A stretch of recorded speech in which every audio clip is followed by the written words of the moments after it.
Have you ever been trained on your job? Yeah, like my first day here, I think I got training. Do you remember how long it was? It was only about maybe a half hour or about an hour. Like, And what did they teach you? And then some of my other coworkers kind of just helped me out, like showed me the places, what to do, what not to do. You know. What do you get trained on? Like, what do you do? Just basics of the cab, things, you know, like how to, like, really common sense stuff, actually. Do you work downtown too? No, I've never worked downtown. I've only worked International Drive and the convention center. Because you don't like it, or because you I never got the badge, and most of the stuff that happens is just so much easier because the shop is here for me to just get the bike from the shop and then work on iDrive. You have to have a badge for downtown? Yeah, you have to have not a badge, a City of Orlando permit, rather than just iDrive permit, I guess. Yeah. And if you want to work at the convention center, you need to have an actual badge from the convention center like this. Yeah. It's like $25 plus you have to get background check and stuff like that. How would you describe what risk management is? Risk management, you mean like not bumping into people? However, risk management. Risk management. Well, I try to avoid the road because most people on iDrive don't know how to drive at all. It's Totally it's agree. very ironic. I don't know why they call it iDrive. They should call it I can. You like working for Ready Petty? I love it. It's a good job. The boss is strict on rules, but you gotta be when you play everything by the book and try to keep out of trouble. Yeah. How do you stay hydrated? Because I don't see you're like sweating. You're sweating and there's no water. You're super tan too. I usually keep a couple drinks underneath the seat in the apartment. Okay. But I also make regular stops over at the Walgreens, use the water fountain, or buy drinks.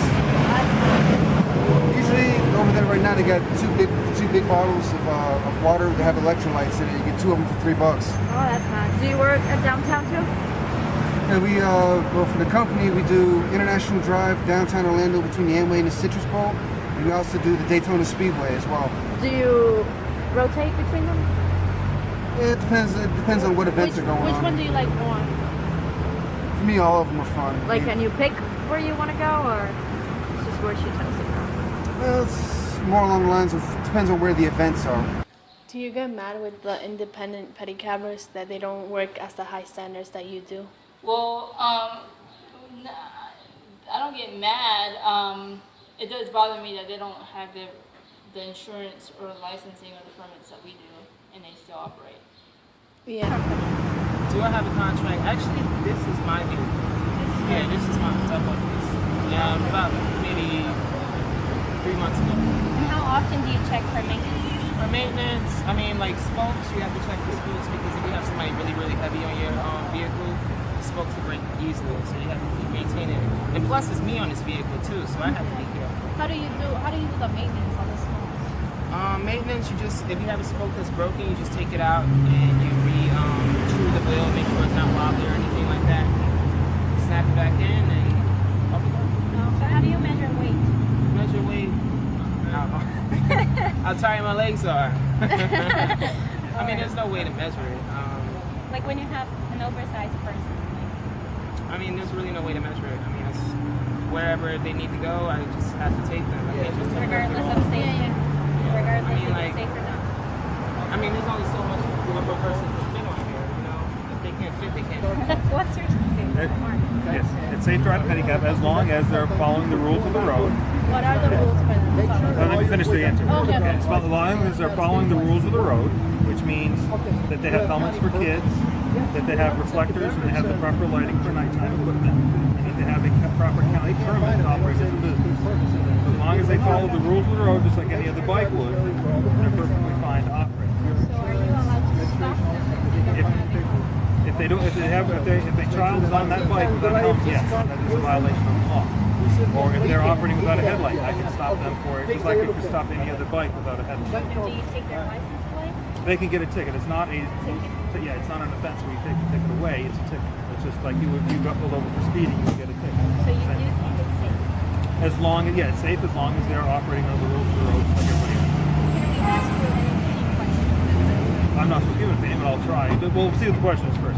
How would you describe what risk management is? Risk management tries to identify risks and tries to eliminate the risks that their people are exposed to.